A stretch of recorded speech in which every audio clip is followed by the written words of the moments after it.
নমস্কার, কলকাতা টিভি ডিজিটালে আপনাদের সকলকে স্বাগত। কলকাতা হাইকোর্ট থেকে অভিষেক বন্দ্যোপাধ্যায় রক্ষা কবচ পেলেও কলকাতা হাইকোর্টের তিরস্কারের মুখে পড়লেন তৃণমূল সাংসদ অভিষেক বন্দ্যোপাধ্যায়।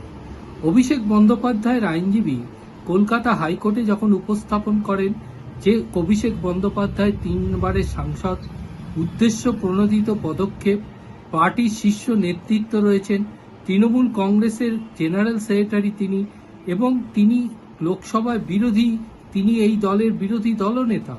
তার বিরুদ্ধে সাইবার ক্রাইমের 66 রে, 69 রে এবং সেকশন 79 এই ইনফরমেশন টেকনোলজি অ্যাক্টে তার বিরুদ্ধে অভিযোগ আনা হয়েছে। সংবাদ মাধ্যমে ও সমাজ মাধ্যমে প্রচারিত হয়েছে। 27 এপ্রিল তিনি একটি পাবলিক র্যালিকে থেকে চ্যালেঞ্জ ছুড়েছিলেন। 4 মে 12টার পর থেকে কে বাঁচাতে আসে এমন মন্তব্য করা হয়েছে। তার বিরুদ্ধে যে অভিযোগ উঠেছে, কত ক্ষমতা ব্যবহার করা হয় দেখে নেব, কোনো গডফাদার বাঁচাতে আসবে না, এই ধরনের মন্তব্য তিনি করেছিলেন, যার ভিত্তিতে এই অভিযোগ দায়ের হয়েছে। হরিণঘাটা থেকে কেন্দ্রীয় স্বরাষ্ট্রমন্ত্রীকে আক্রমণ করা হয়। নন্দীগ্রামেও তিনি এই একই অভিযোগ ওঠে। আরামবাগে সাংসদ মিতালি বাগের ওপর আক্রমণের ঘটনায় প্ররোচনামূলক মন্তব্য করেন। এই বক্তব্যের প্রেক্ষিতে এবং সুষ্ঠু ভোটের বাধা, এই ধরনের মন্তব্যের প্রেক্ষিতে এই এফআইআর দায়ের হয়। এরপরেই বিচারপতি সৌগত ভট্টাচার্য সাংসদ অভিষেক বন্দ্যোপাধ্যায়ের আইনজীবীর উদ্দেশ্যে বলেন যে আপনার ক্লায়েন্ট, তিনি একজন উচ্চ পদের থেকে কেন এই ধরনের মন্তব্য করেছেন? তিনি 3 বারের সাংসদ, তৃণমূলের সাধারণ সম্পাদক। রুল ফলো করতে হয় এই ধরনের পদে থাকতে গেলে।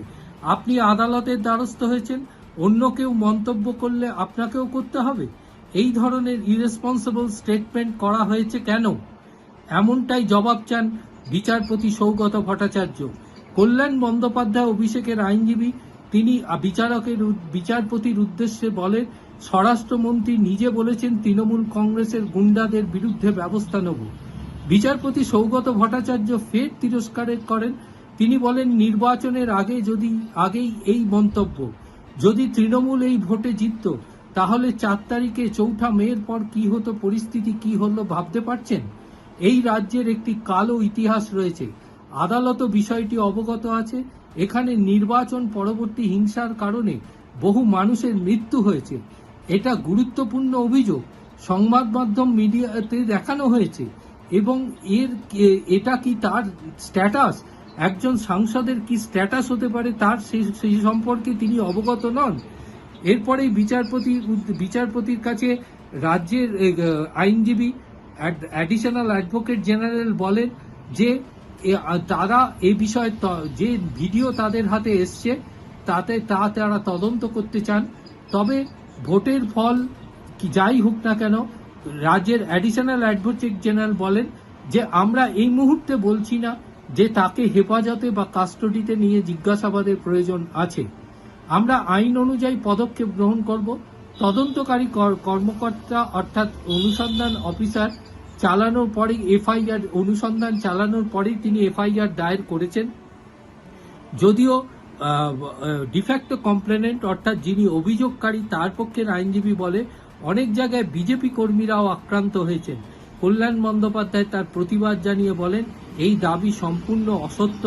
বিচারপতি সৌগত ভট্টাচার্য উভয় পক্ষের বক্তব্য শোনার পর তিনি নির্দেশ দিয়েছেন, অন্তর্বর্তীকালীন সুরক্ষা কবচ তাকে মঞ্জুর করা হলো অভিষেক বন্দ্যোপাধ্যায়কে এবং 31 জুলাই অথবা মামলার নিষ্পত্তি না হওয়া পর্যন্ত এই রক্ষা কবচ বজায় থাকবে। আদালতের অনুমতি ছাড়া তার বিরুদ্ধে কোনো পদক্ষেপ গ্রহণ করা যাবে না এবং তবে একটি সর্বভারতীয় সাধারণ সম্পাদকের কাছ থেকে এই ধরনের মন্তব্য একদমই অনভিপ্রেত। আদালত এই মন্তব্য করেছেন, তার রায় দিতে গিয়ে তাকে তদন্তের মুখোমুখি হতে হবে এবং তদন্তে সহযোগিতা করতে হবে। আদালতের নির্দেশ ছাড়া তিনি এলাকা ছেড়ে যেতে পারবেন না। 2011 সালে মানুষ অনেক প্রত্যাশা নিয়ে পরিবর্তন করেছিল। তারপরে এই ধরনের ঘটনা সত্যই অনভিপ্রেত। বিচারপতি পরিষ্কার জানিয়ে দিয়েছেন, যে তাকে তদন্তকারী অফিসার ডেকে পাঠাবার 48 ঘন্টা আগে তাকে নোটিশ দিতে হবে। এই মামলার মূলত এফআইআর অভিষেক বন্দ্যোপাধ্যায়ের বিরুদ্ধে যে এফআইআর দায়ের হয়েছে সেই এফআইআর কে খারিজ চেয়ে তিনি মামলা দায়ের করেছেন। সেই মূল মামলা শুনানি পরবর্তীকালে হবে, ততদিন পর্যন্ত রক্ষা কবচ বজায় থাকবে। তবে রক্ষা কবচ পেলেও কলকাতা হাইকোর্টের তিরস্কারের মুখে পড়লেন তৃণমূল সাংসদ তথা তৃণমূলের সাধারণ সম্পাদক অভিষেক বন্দ্যোপাধ্যায়।